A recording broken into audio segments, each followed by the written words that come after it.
Yo, kaboom!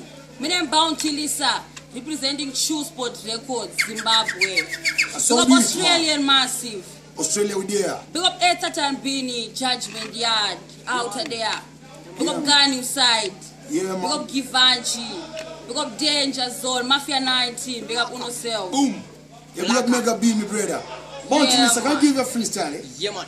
Shoe Sport ndiko kwangu kuzayani tikupisa ngoma hasi mafani vanotwenga hatizive kuti vangani evergreen kunge uswa huri mubani nguva yakwana laka gospel patani fresh and clean style and pattern Shoe Sport vekodziyanetsa kunge hembe iri mufashani dhansondo yangu kampani kwatabva kura zvivisa mari kana zipantani voka ribe ndidzo dzangu shamwari mbiri yafamba nekuda kwamwari levhora standard saka kwaakumberi Shoe Sport kwamangoma zvakutyisa hapana notimisa ndenge ndagombalani anopisa vakutotiziva mabvukutu machipisa kabuire saka batidza moto ungopisa muvengi yasa gara chiprata muvengi upenyu hwangu apa mogo hatengi sioni nyengerera bhuku ndiverenge batidza moto ungopisa muvengi